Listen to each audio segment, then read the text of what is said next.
من يهده الله فلا مضل له ومن يضلل فلا هادي له ونشهد أن لا إله إلا الله وحده لا شريك له ونشهد أن محمدًا عبده ورسوله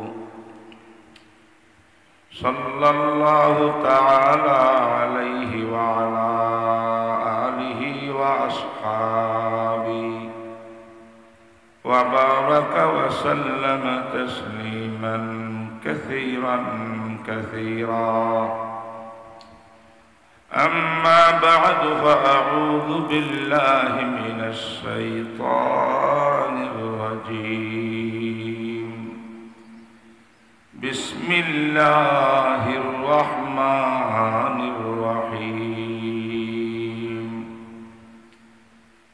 وعد الله الذين آمنوا منكم وعملوا الصالحات ليستخلفنهم في الأرض كما استخلف الذين من قبلهم وليمكنن لهم دينهم الذي ارتضى لهم وليبدلنهم من بعد خوفهم أمنا يعبدونني ولا يشركوا بي شيئا. صدق الله مولانا العظيم. وقال رسول الله صلى الله عليه وسلم الإحسان أن تعبد الله كأنك تراه فإن لم تكن تراه فإنه يراك أو كما قال النبي عليه الصلاة والسلام. দুরূদ শরীফ পড়ি অন্তর অন্তঃস্থল থেকে মুহাব্বতের সঙ্গে। আল্লাহুম্মা সাল্লি আলা মুহাম্মাদিন ওয়া আলা আলি মুহাম্মাদ কামা সাল্লাইতা আলা ইব্রাহিম ওয়া আলা আলি ইব্রাহিম ইন্নাকা হামিদুম মাজিদ। আল্লাহুম্মা বারিক আলা মুহাম্মাদিন ওয়া আলা আলি মুহাম্মাদ কামা বারাকতা আলা ইব্রাহিম ওয়া আলা আলি ইব্রাহিম ইন্নাকা হামিদুম মাজিদ। জামিয়া ইসলামিয়া সুলতানিয়া লালপুর ফেনীর ঐতিহ্যবাহী এলেম মারেফতের মার্কাজ লালপুর মাদ্রাসা, যেই মাদ্রাসাটা বা এই ধরনের সকল মাদ্রাসা দারুল উলুম দেওবন্দের আদলে পরিচালিত হচ্ছে। বলুন আলহামদুলিল্লাহ। দারুল উলুম মাদ্রাসা এটা কোরআন হাদিসের বিজ্ঞ শুধু আলেম তৈয়ার করিয়া শেষ করে না, আলেম বানানো মাদ্রাসার উদ্দেশ্য না, নায়েবে নবী আল্লাহওয়ালা বানানো মাদ্রাসার মকসুদের উদ্দেশ্য। কথা কি বুঝে আসেনি? বহু মানুষ ওই খানার এখানে লাইন ধরছে, এরা বহু দূর দূরান্ত থেকে আসছে। যদি সবাই থাকতো আমি আজকে এই ব্যাপারে কিছু কথা বলতাম। অনেক মানুষ কিন্তু এখানে নাই। যারা আছেন জমি বসে থাকেন, দিলকে আল্লাহর দিকে মতওয়াজ্জ করেন যেন আল্লাহ পাক কোরআন হাদিসের কথা আমাকে বোঝার তৌফিক দান করেন। সুন্নত মোতাবেক বসলে আরো সুন্দর। যদি মাঝখানে চলে আসতেন, ওই পিছনের বাইরা কষ্ট করি সামনে যদি আসতেন, আল্লাহ আপনাকে যায় খায়াল দান করেন। যারা আসতেছেন তারা ইনশাআল্লাহ পিছনে বসবেন। মুহতারাম হাজিরিন, আমি একটা কথা বলছি, কথা হয়ে গেছে আল্লাহর তরফ থেকে, আমি ইচ্ছাকৃত বলিনি। দারুল দেওবন্দ কিসের নাম একটু বলেন না আমার সঙ্গে? আল্লাহওয়ালা নায়েবে নবী তৈয়ার করার নাম। আমরা আজকে এগুলা বলে গেছি। দেওবন্দ মাঠা কেন সৃষ্টি হয়েছে? হাজার হাজার কাওমি মাদ্রাসা প্রতিষ্ঠা করতেছি, ধীরে ধীরে সমাজ, দেশ, বিশ্বের পরিস্থিতির কারণে আজকে আমরা দেওবন্দের আদল ভুলে গেছি। আমরা মনে করছি বড় বড় স্কলার তৈয়ার করব, আল্লামা তৈয়ার করব, কোরআন হাদিসের রেফারেন্স দিয়ে দিয়ে কথা বলবে, এরকম লোক তৈয়ার করার নাম মাদ্রাসা। তাই মাথা দিচ্ছি, আসল উদ্দেশ্য আমার কাছে নাই। এই কারণে আল্লাহওয়ালা তৈয়ার হচ্ছে না, ওলামাও তৈয়ার হচ্ছে। তবে আমার কথার ভিতরে একটা সূক্ষ্ম একটা বিষয় আছে। আমি আলেম বলতে শুধু কোরআন হাদিসের জ্ঞানী বলতেছি। শরীয়তের আলেম হইল যে আলেম এলেম অনুযায়ী আমল করিয়া আল্লাহকে রাজি খুশি করি আল্লাহওয়ালা হয়, তিনি আসলে আলেম। কথা বুঝে আসে কি আসেনি? আলেম, সত্যিকারের আলেম কোনদিন আল্লাহওয়ালা না হইয়া থাকতে পারে না। বাহ্যিক ভাবে আলেম কাকে বলে? যে এলেম আছে, নামাজ ঠিক মতো সুন্নত মতো পড়ক বা না পড়ুক, এটা বাহ্যিক পরিভাষা। আসল পরিভাষার ভিতরে আকাবেরদের কোরআন হাদিসের আলোকে আলেম ওকে বলে যার এলেমে তাকে আমল করার প্রতি উদ্বুদ্ধ করে, তাহাজ্জুদে না উঠাইয়া তাকে থাকতে পারে না, এটা হলো আলেম।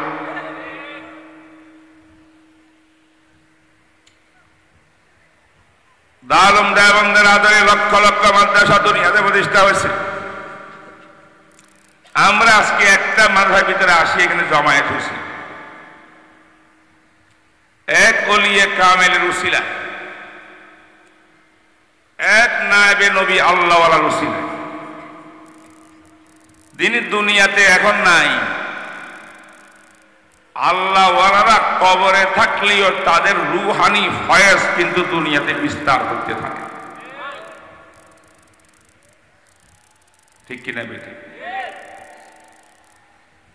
যদি মুফতি সাইদ আহমদ রহমতুল্লাহ আলাইহের রুহানি ফয়েজ জারি সারি না থাকতো, আমার মনে হয় এতগুলা লোক সারা বাংলাদেশ থেকে লালফুল মাদ্রাসায় 2 দিনের জন্য এইভাবে গাড়ি ঘোড়া নিয়ে আসতে পারতেন না। রুহানি ফয়েজে কাজ করতেছে। আবার ওনার হাতে গড়া কিছু আল্লাহওয়ালা নওজোয়ান হইল আল্লাহওয়ালা, ওনার সন্তান মাওলানা কারি কাসেম সাহেব, আরো যারা যারা আছেন, এদের উসিলায় উভয়টা মিলে একদিকে রুহানি ফয়েজ, আর দিকে হযরতের নায়েব খলিফা স্থলাভিষিক্ত, যিনি হযরতের মিশনগুলোকে সুন্দরভাবে চালাই যাচ্ছেন, এই দুইটা আমল একত্রিত হওয়ার কারণে আজকে লালফুল মাদ্রাসার লোকে লোকারণ্য বলেন সুবহানাল্লাহ।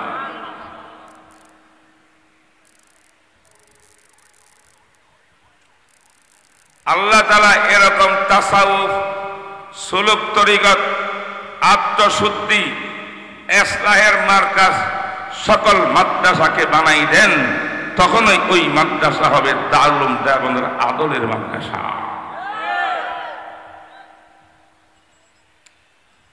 হযরত মুফতি শফি সাহেব হুজুরের নাম শুনছেন?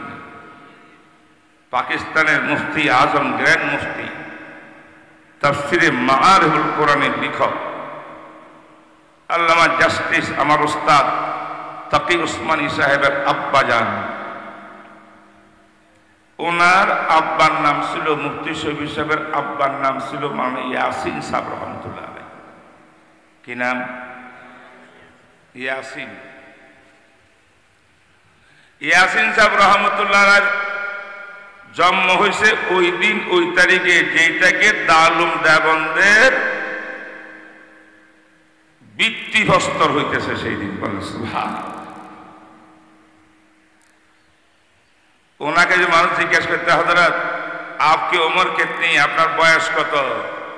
দালুম দেওবন্দের বয়স যত, আমি ইয়াসিনের বয়সও তত। তিনি এই মাদ্রাসায় বড় হইয়া 7 বছর 6 বছর বয়সে ভর্তি হয়েছেন। আলিফ বাত্তার থেকে শুরু করি উর্দুখানা, ফার্সিখানা, কিতাবখানা, দাওরা সব পড়িয়া তিনি আবার দালুম দেওবন্দের শিক্ষকও হয়েছেন। মানে ইয়াসিন সাহেবের কথা বলতেছে। তাহলে ইয়াসিন সাহেব থেকে বেশি দালুম দেওবন্দকে কেউ দেখে নেই। কথা বুঝেননি কেন? শুরু লগ্ন থেকে যেদিন দেওবন্দ প্রতিষ্ঠা সেই দিন উনি দুনিয়াতে আসছেন। 5 বছর বয়সে 4 বছর বয়সে আলিফ বাতা পড়ার জন্য দেওবন্দে ভর্তি হয়েছেন। হইতে হইতে পড়তে পড়তে আলেম হইয়া ফারেক হইয়া আবার আজীবন সেই দেওবন্দ মাথার শিক্ষকতা করছে। সুবহানাল্লাহ। মানে ইয়াসিন সাহেব রহমতুল্লাহ আলাইহি বলেন, ও দুনিয়ার মানুষ, আজকে যারা কথায় কথায় দালুম দেওবন্দের নাম লও, দেওবন্দি দেওবন্দি নামে নিজকে পরিচয় দাও, তোমরা কি জানো দেওবন্দ কিসের নাম? আমি ইয়াসিন থেকে শুনিলাম দেওবন্দ মাদ্রাসার নাম হইল এইটা এমন একটা প্রতিষ্ঠান, রাতের অন্ধকারে শেষ রাত্রে যখন গেট দিয়া তুমি দালুম দেওবন্দের মধ্যে ঢুকবা, দেওবন্দের প্রত্যেক কামরার থেকে রুম থেকে লা ইলাহা ইল্লাল্লাহ ইল্লাল্লাহ ইল্লাল্লাহ জিকিরের আওয়াজ শুনতে পাইবা।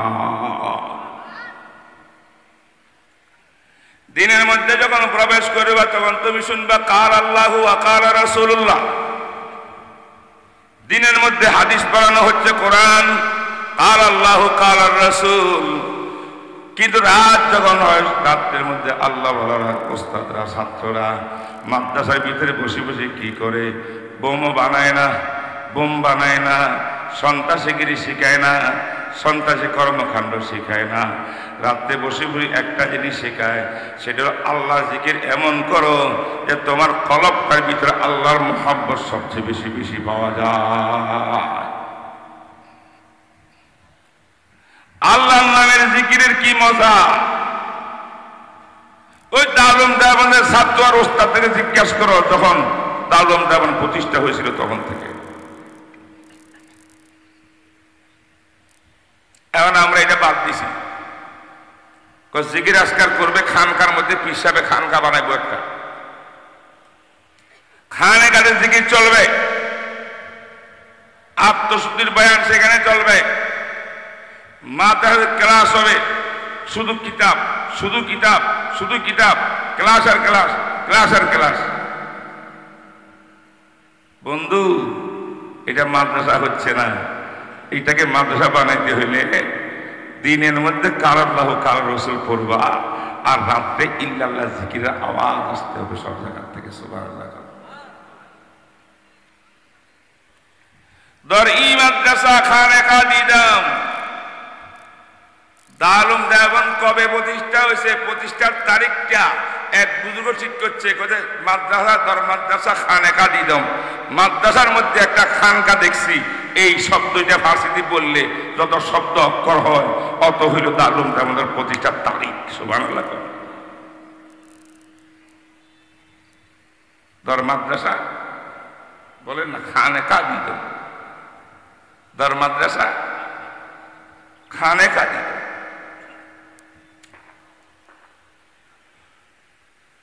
এই জন্য বুজুর্গরা বলেন, अल्लाह अल्लाह क्या मजा मुर्शिद के मैं खाने में है, अल्लाह अल्लाह क्या मजा मुर्शिद के खैर मैं खाने में है, दोनों आलम की हकीकत एक पैमाने में है।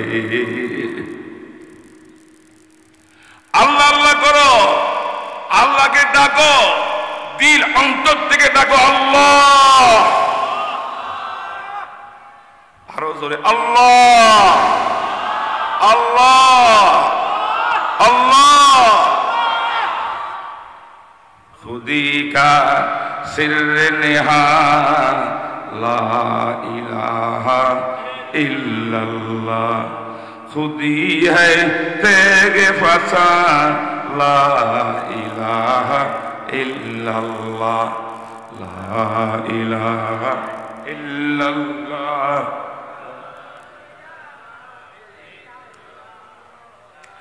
ये कलमा फसले गुलो लाला का नहीं पाबंद,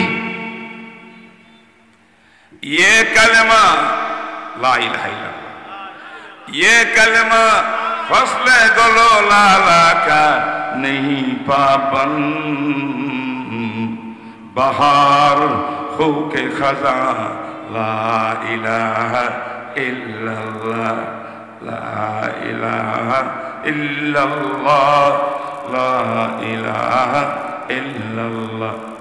এই জিকির করার জন্য শীতকালেরও দরকার নাই, গরমকাল হওয়ার দরকার নাই, মাহফিলের দিন হওয়ার দরকার নাই, বিশ্বের খানকা হওয়ার দরকার নাই।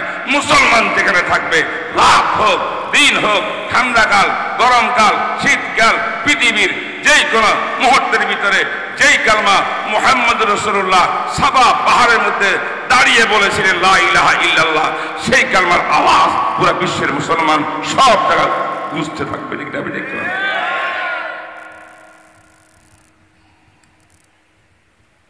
আমি মাঝখানে দীর্ঘদিন আমেরিকায় ছিলাম।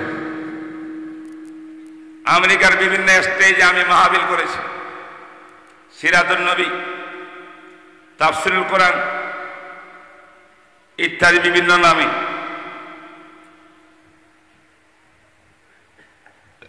আমেরিকার বাবলু একটা এলাকা আছে, বাবলু নিউ ইয়র্কের আন্ডারে, একদম আমেরিকার সীমানায়। তার থেকে 20 মিনিট গাড়ি চালালে কানাডা বর্ডার। কানাডার মধ্যে গিয়ে মাহফিল করছি। আমি সেখানে মাহফিল করি আর চিন্তা করি, যেইভাবে কালেমা পড়নেওয়ালা মুসলমানদের ইজতেমা পাগলের মতো ছুটি আসতেছে মাহফিল শোনার জন্য, এই কালেমা এরা পাইল কোথায়? মনে মনে তো মনে আমার বুঝে আসলো, এই কালেমা তো শিখাইছেন মুহাম্মদ রাসূলুল্লাহ সাল্লাল্লাহু আলাইহি ওয়াসাল্লাম সাবা পাহাড়ে দাঁড়িয়ে। ঠিক না? দেখুন, রসুল যখন নবী হন, ওহী প্রাপ্ত হন, 2.5 বছর পর্যন্ত কোরআন ওহী বন্ধ ছিল, কিছুই করেননি, দাওয়াতও দেন না। কেন?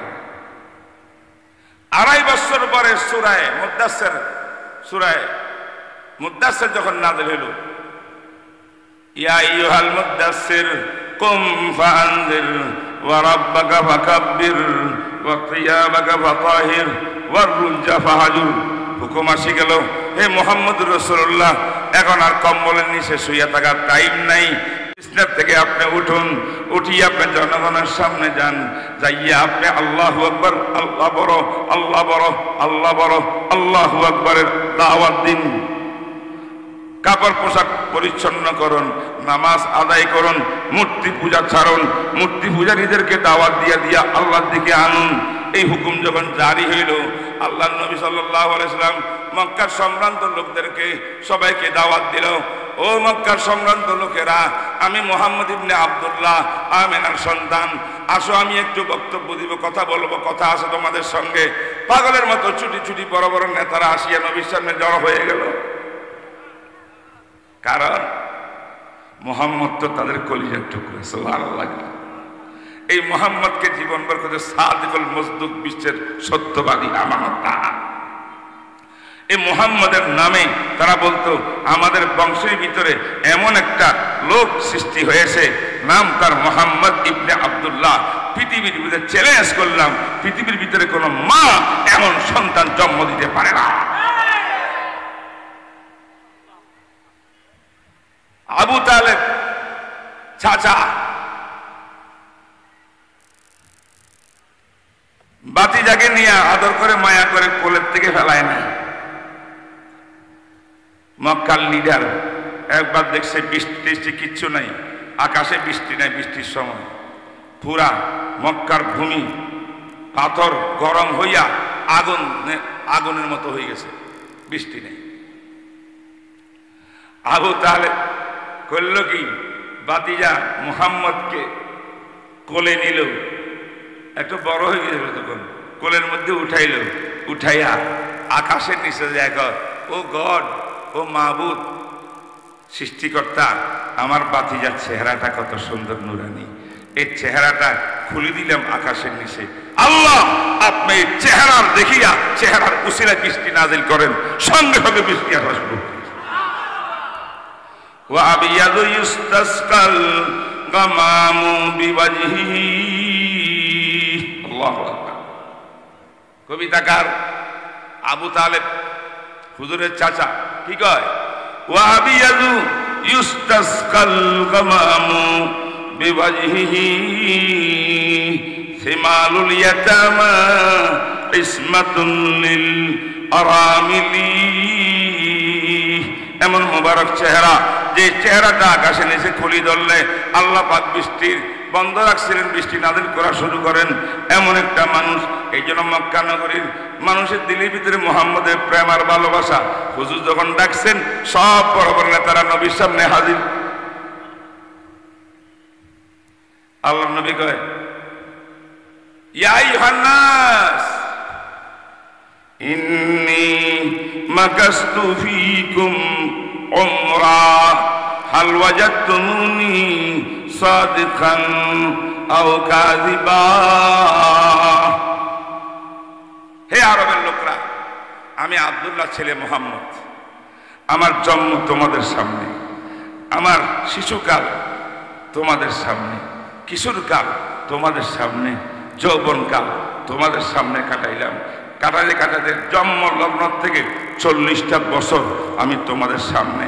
আমার রাত তোমরা দেখেছো, দিনও তোমরা দেখেছো, চলাফেরা তোমরা দেখছো, কথাবার্তা তোমরা শুনছো। আমি মুহাম্মদকে যাচাই বাছাই করার তোমাদের আর কিছু বাকি নেই, ঠিক না বেটি? অতএব আমি একটা এলান করতেছি, চ্যালেঞ্জ। আমার 40 বছরের জীবন, যেই জীবনটা তোমাদের সামনে কাটিয়েছি আমি, মুরব্বীরা আছেন, আঙ্কেলরা আছেন, চাচারা আছেন, জেঠারা আছেন, বড় ভাইরা আছেন, মুরব্বীরা আছেন, দাদারা আছেন, সবার সামনে আমি মুহাম্মদ চ্যালেঞ্জ করে একটা বলতেছি কথা। সেই কথাটা হয়তো আমি 40 বছরের লাইফকে, জীবনকে আপনার সামনে রাখলাম। আপনারা বলেন আমার 40 বছরের ভিতরে কোনো রং, ভুল, ভ্রান্তি কিছু আসেনি? অশুদ্ধ কথা কোনদিন বলছি কিনা? কথা কয় আপনি দাঁড়াইয়া পারবেন ছেলে দিতে? আপনাকে এমপির জন্য মনোনয়ন করছে, হ্যাঁ, আর আপনি ভোট চাওয়ার জন্য এলাকায় গেছেন, যাইয়া বলে, হ্যাঁ আমি আব্দুল্লাহ আপনাদের সন্তান, এই এলাকায় বসবাস করছি। আমার জীবনে এখন আমার বয়স 60 বছর, 50 বছর, 50 বছরে আমি এই এলাকায় জীবন যাপন করছি। একটা ভুল আমার আছে কিনা? চ্যালেঞ্জ, একটা ভুলও নাই। কও ঠিক না বেটি? কইবরি মানুষে কই, হ্যাঁ আপনি ছোটবেলা কি করছেন দেখি নাই, অমুক বাড়ির মধ্যে হানা দিছিলেন চুরি করবার লাই, ও ডাব চুরি করছেন, আম চুরি করছেন, অমুক করে মারছেন, এন করছেন, তেন করছেন। আসবে কি আসবে না? মুহাম্মদ রাসূলুল্লাহ এমন একজন বিশ্বনবী, এমন একজন বিশ্বনবী, এই বিশ্বনবী দুনিয়ার ভিতরে মানব জাতির সামনে নিজের জীবনকে চ্যালেঞ্জ করলেন। 40 বছরের জীবন চ্যালেঞ্জ করলাম, একটু ভুল যদি আমার ধরতে পারো আমি আর কথা বক্তব্য দিব না, তোমরাই বলো আমি সত্যবাদী কিনা, আমার কাছে সব গুণাবলী ছিল কিনা। তারা বলে, মা জাররাবনা আলাইকা কাযিবা। মুহাম্মদ তোমার সব দেখছি, আমরা ছোটবেলায় সব দেখছি, কিশোর বেলায় দেখছি, যৌবন বেলায় দেখছি, প্রত্যেকটি কদম কদম তোমার চলার পথে আমরা লক্ষ্য করেছি। তোমার জীবনে, তোমার লাইফ হিস্টোরির মধ্যে সাদা জামায় দাগ স্পট ফেলার মতো কোনো কিছু দেখি না।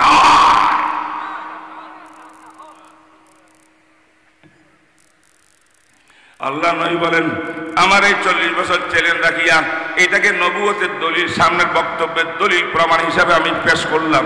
যদি সত্যিকার 40 বছরের ভিতরে কোনো রকমের অন্যায়, কোনো রকমের অসুবিধা তোমরা না দিয়ে থাকো, তার আজকেও আমি কোনো অন্যায় কথা বলবো না, অসত্য কথা বলবো না, যাহা বলবো চরম সত্য কথা বলবো। আমার একটা চরম সত্য কথা শোনো। চরম সত্য কথা কি? ইয়া আইয়ুহান নাস কুলু, বলেন না, কুলু লা ইলাহা ইল্লাল্লাহু তুফলিহুন।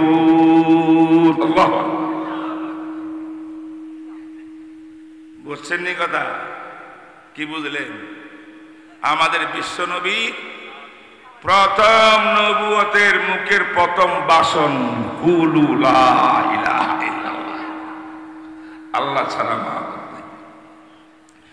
360 মূর্তির ইবাদত আর পূজা ছাড়ো, চন্দ্র নক্ষত্রের পূজা ছাড়ো, গাছপালার পূজা ছাড়ো, এগুলা সব মাখলুক, এগুলা সব সৃষ্টি।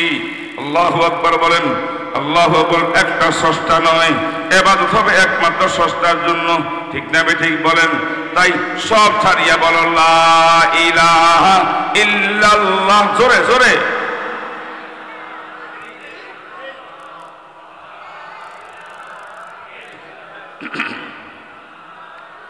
ইলাহা ইল্লাল্লাহ, লা ইলাহা ইল্লাল্লাহ। আমার বন্ধুরা, মুহাম্মদ রাসূলুল্লাহ সাল্লাল্লাহু আলাইহি ওয়াসাল্লাম নবুয়ত প্রাপ্তির 2.5 বছর পরে সাফা পাহাড়ে দাঁড়িয়ে প্রথমে উচ্চারণ করছিলেন লা ইলাহা ইল্লাল্লাহ। এই উচ্চারণটা আল্লাহ এমন কবুল করা করছে, এখন মক্কাতেও লা ইলাহা ইল্লাল্লাহ, মদিনাতেও লা ইলাহা ইল্লাল্লাহ, সারা পৃথিবীর মধ্যে লা ইলাহা ইল্লাল্লাহ, বাংলাদেশেও লা ইলাহা ইল্লাল্লাহ, ভারতেও লা ইলাহা ইল্লাল্লাহ, পাকিস্তানে, আমেরিকায়, ইউরোপে, ফ্রান্সে, লন্ডনে, তামাম পৃথিবী যেখানে যাবেন, যেখানে মুসলমান সেখানে লা ইলাহা ইল্লাল্লাহ। অতএব এই লা ইলাহা ইল্লাল্লাহকে কেউ বাধা দিয়ে রাখতে পারে নাই, পৃথিবীর সব জায়গায় ঢুকছে লা ইলাহা ইল্লাল্লাহ, ঠিক না বেঠিক? ये नगमा फसले गलो लाला का नहीं पाबन, बाहर हो के खजा ला इलाहा इल्लल्लाह। কিন্তু বর্তমান দুনিয়ার ভিতরে লা ইলাহা ইল্লাল্লাহকে মুসলমানের অন্তর থেকে বিদায় করে দেওয়ার জন্য, লা ইলাহা ইল্লাল্লাহর সঙ্গে মুসলমানের সম্পর্ককে দুর্বল বিচ্ছেদ করার জন্য বিভিন্ন রকমের তাগুতি শক্তি দুনিয়ার মধ্যে আছে, ঠিক না বেঠিক? মুসলমানের পিছনে মেহনত চলতেছে, কিভাবে নামাজ থেকে আলাদা করা যায়, জিকির থেকে আলাদা করা যায়, কোরআন তেলাওয়াত থেকে আলাদা করা যায়, সব জিনিস থেকে আলাদা করে একটা বেঈমান বানানো যায়, নাস্তিক বানানো যায়, ইহুদি খ্রিস্টান বানানো যায়। এমন মেহনত চলতেছে কি চলতেছে না? জোরে কান, চলতেছে। হ্যাঁ, যদি আল্লাহ আমাদের সোহবত গ্রহণ করতে পারো বন্ধু, পৃথিবীর যত তাগুতি শক্তি দুনিয়াতে আসবে, নাস্তিক বেঈমান মুরতাদ দুনিয়ার মধ্যে আসবে, পৃথিবীর কোন শক্তি মুসলমানদেরকে লা ইলাহা ইল্লাল্লাহ থেকে বিচ্ছেদ করতে পারবে না, ঠিক না বেঠিক? আরো জোরে। এজন্য প্রয়োজন হইল তাগুতি শক্তির মাথা বেড়াইয়া ডান্ডা মারি এদেরকে জমিন থেকে বিতাড়িত করি আল্লাহ জমিনে আল্লাহ তাওহীদের কালমা স্থাপিত করার জন্য তাগুতের বিরুদ্ধে আমাদের আন্দোলন করতে হবে, সোচ্চার থাকতে হবে। সেই জন্য ডক্টর ইকবাল বলে,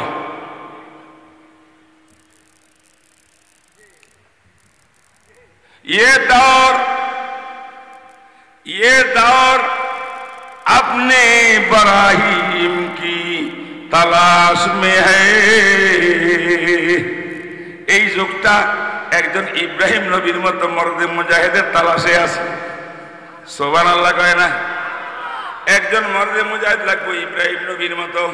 ইব্রাহিম নবী কি করছিলেন? চারিদিকে মূর্তি আর মূর্তি। ইব্রাহিমের বাবা মূর্তিখানার সেক্রেটারি জেনারেল, ঠিক না বেটি? এখন ইব্রাহিম নবী দাওয়াত দিয়ে চলো আমরা অনুষ্ঠান করব, মূর্তি পূজারদের জন্য একটা অনুষ্ঠান। ইব্রাহিম কয় ইন্নী সাকিম, আমায় অসুস্থতা লাগতেছে, আমার ভালো লাগছে না, তোমরা যাও আমি যাব না। সাকিম মানে আমি অসুস্থ, শারীরিক অসুস্থ নাকি মানসিক অসুস্থ? ব্যাখ্যা কিন্তু ইব্রাহিম নবী দেয় নাই। ইব্রাহিম নবী শারীরিক অসুস্থ ছিলেন না, রুহানি অসুস্থ ছিলেন। ঠিক না বেঠিক?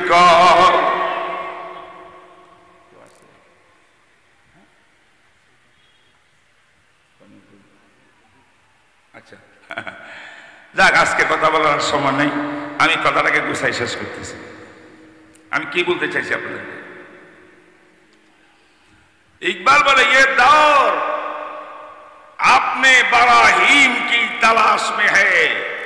একজন ইব্রাহিম নবীর দরকার যারা মূর্তি ভেঙ্গে কুড়াল দিয়া চুরমার করিয়া বড় মূর্তির কাঁধের ভিতরে কুড়াল লটকাই দিছে। হেরা আসিয়া কয় আমাদের মূর্তি কে বানছে?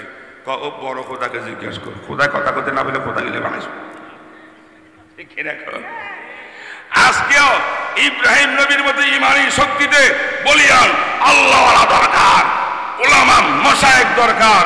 বাংলাদেশে 100 জন হক্কানি আলেম যদি মর্দে মুজাহিদ আল্লাহওয়ালা রাস্তায় দাঁড় হয়, এই বাংলার জমিনে কোনো বেঈমান আর এই দেশে নেতৃত্ব দিতে পারবে না। এই দেশের নেতৃত্ব আর কে উলামায়ে কেরামের হাতে থাকবে ইনশাআল্লাহ। 24শে জুলাইয়ের আন্দোলনে যুবকরা এক ফ্যাসিস্ট শাসকের জুতা মারি বাগাইছে বাংলাদেশ থেকে। ঠিক না বেঠিক? এই দেশটার মধ্যে ইসলামের আওয়াজ আমরা এখন বুক ফুলাইয়া কথা করতে পারি। আয় কথা বলতে চিন্তা করতে হতে 3 বার, কথা কোনটা করলে কোন দিকে যাইব। আবার পুলিশ দাঁড়া গেছে এই পাশে কি না কি হয়। এখন আর পুলিশের ভয় নাই, পুলিশও আমাদের গোলাম। আমাদের পয়সা দিয়া পুলিশ বেতন খায়, তাই ইসলামের বিরুদ্ধে কোনো কাজ পুলিশের করার কোনো ক্ষমতা নাই। ঠিক না বেঠিক বলেন? পুলিশের দূরের কথা, তার আব্বা যারা আছে তাদেরও ক্ষমতা নাই। এই একটা অবস্থা সৃষ্টি হয়েছে কিনা বলেন? এটা আজকে ইসলামের জোয়ার, ইসলামের জয় জয়কার। আমি মিজান একটা কথা বলে যাচ্ছি, ইসলামের এই জয় জয়কারকে বিনষ্ট করার জন্য বহির্বিশ্বের ষড়যন্ত্র চলছে। ভারত থেকে ষড়যন্ত্র, ইউরোপ থেকে ষড়যন্ত্র, এদিক সেদিক থেকে ষড়যন্ত্র। আমরা সাবধান থাকতে হবে। আমাদের এই স্বাধীনতা, বাক স্বাধীনতা, ইসলামের পক্ষের এই জোয়ার যেন দুনিয়ার কোন বেঈমান নষ্ট করতে না পারে। সজাগ থাকতে হবে। আগামীতে রাজি আছেন কারা কারা? হাত তুলে দেন। আল্লাহ পাক রব্বুল আলামিন